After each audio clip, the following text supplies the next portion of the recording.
Hello, everybody. Welcome back to Yakkety Yak with James and Zach. I'm Zach. Hello, I'm James. Hello.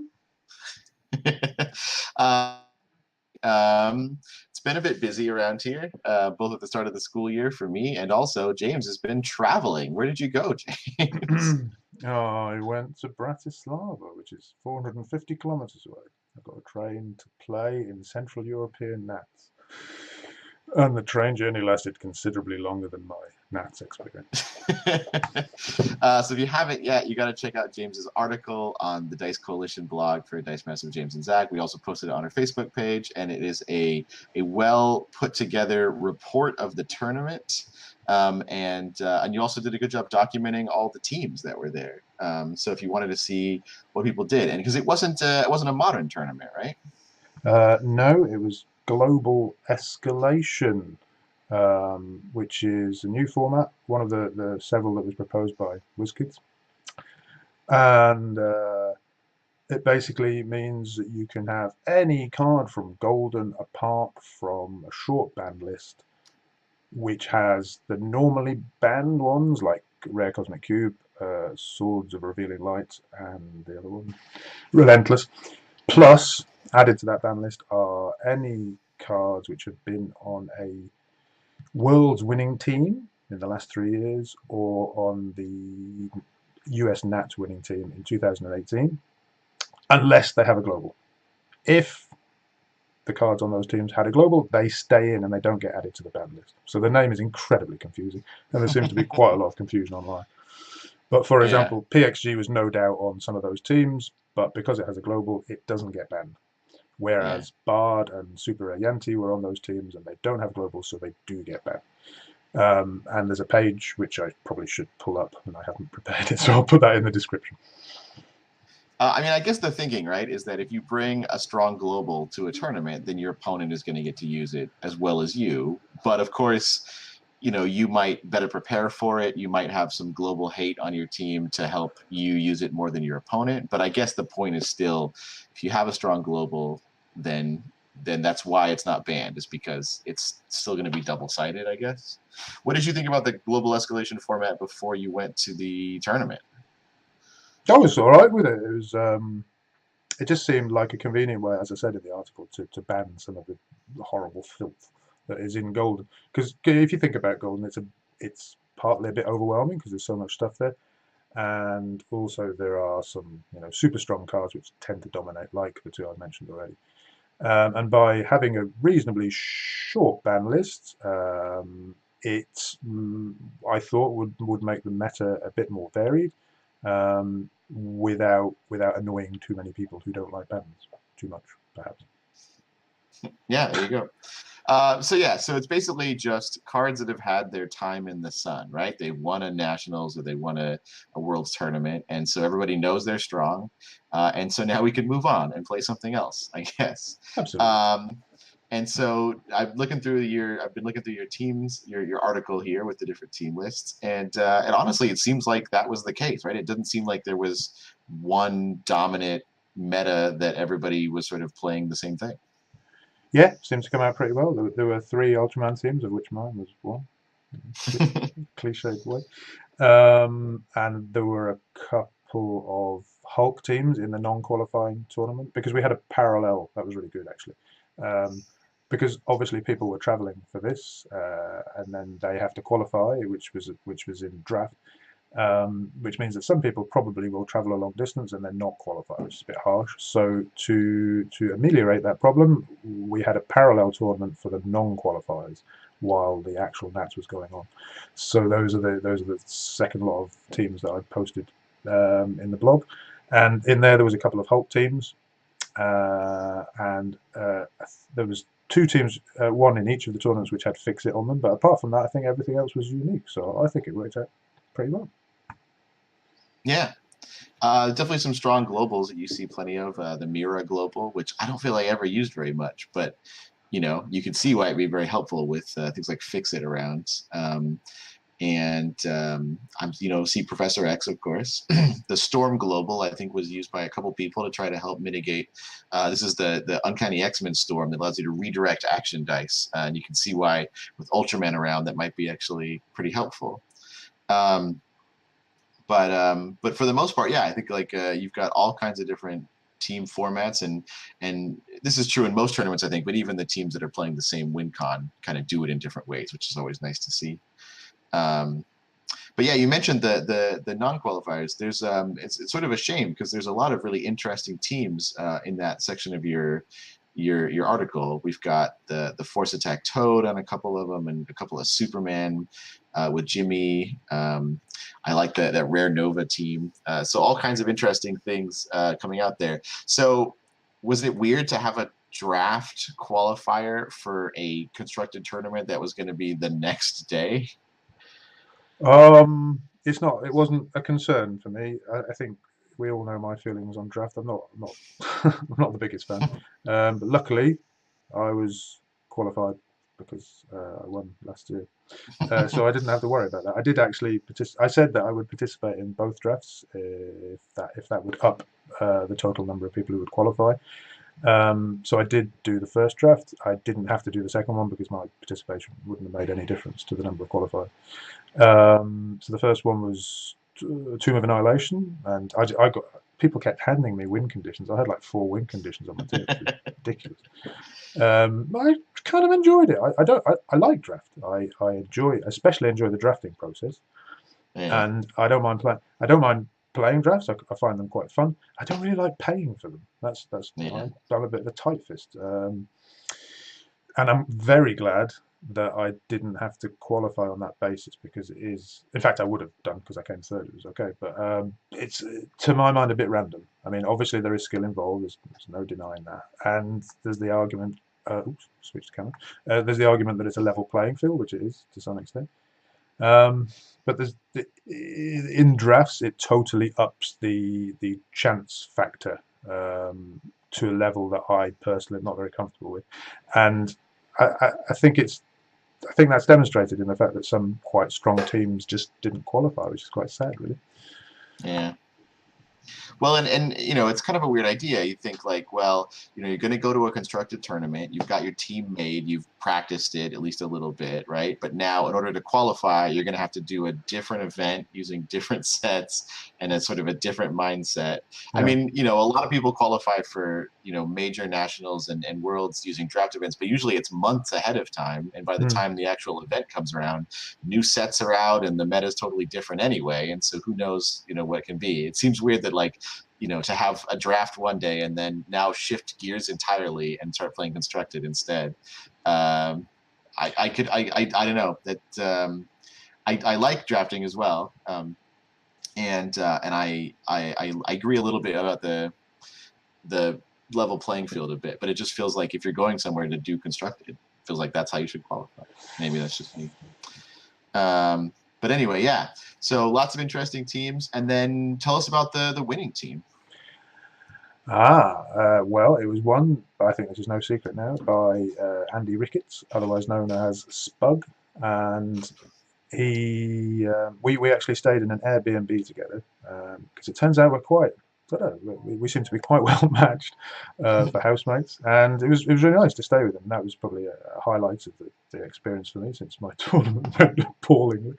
Um, anyway, I wrote plenty about my thoughts in the article. So his team was a fix it team, which obviously the common fix it, which you ping up with magic missile traditionally, to make him huge, and then you try and get him through in some way.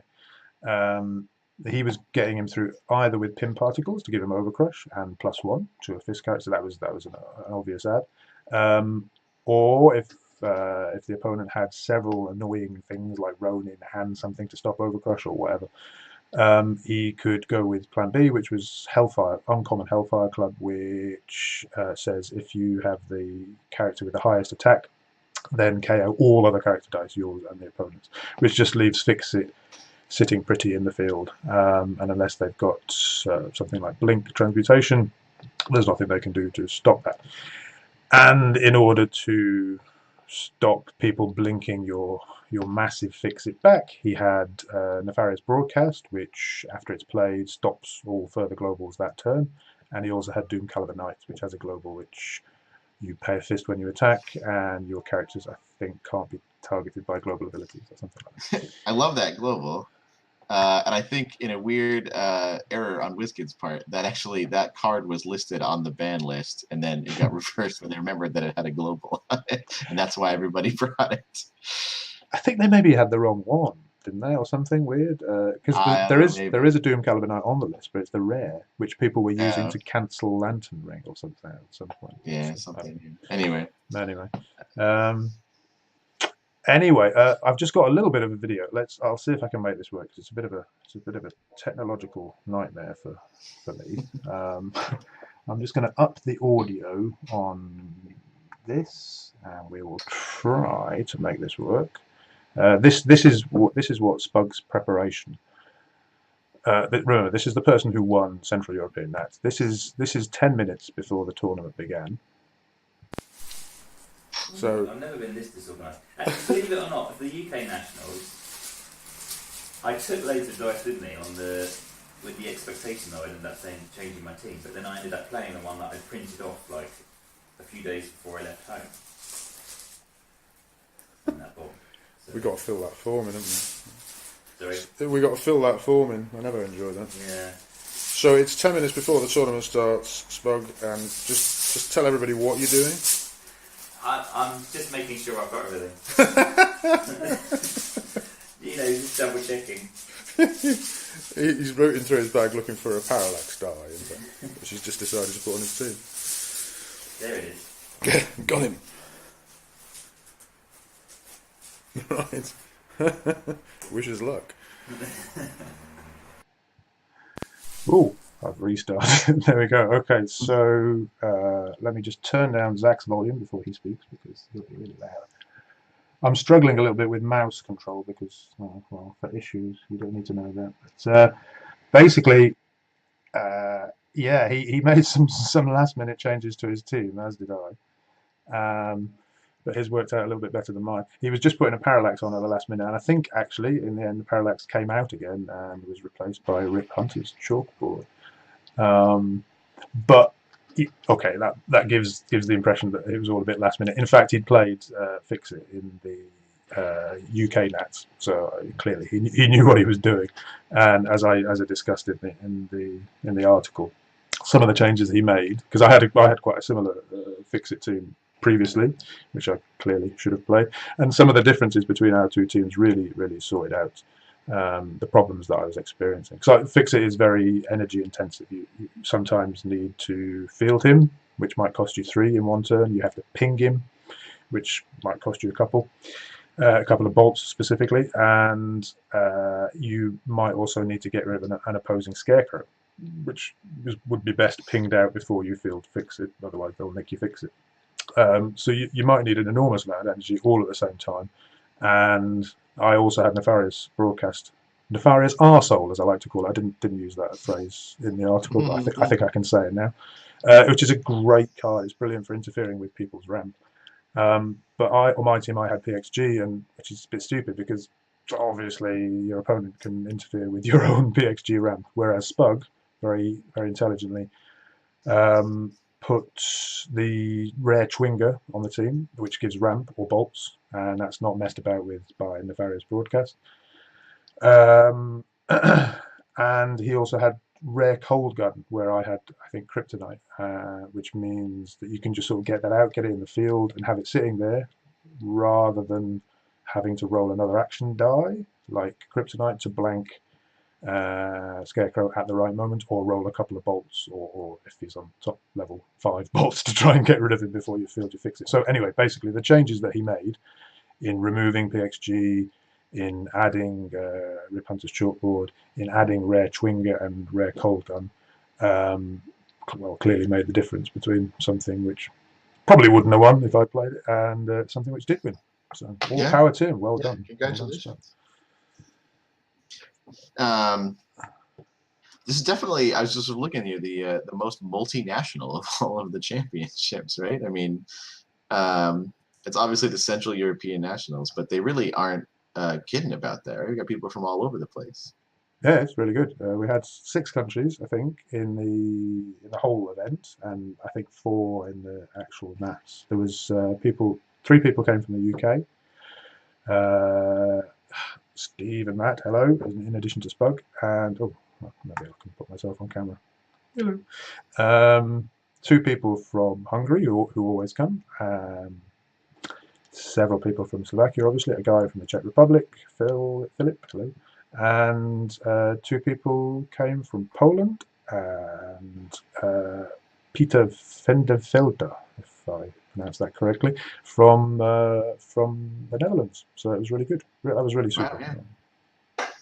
So I know that people have talked a lot about the fact that WizKids is not super awesome all the time about supporting countries in other countries besides the U.S. in terms of product releases and stuff. But it is really cool that they continue to support this multinational Central European nationals, and that they were sort of trying out this new format, right? That it wasn't just a rehash of the UK and US nationals, which probably could have happened if it had been the same modern format that the other ones had been.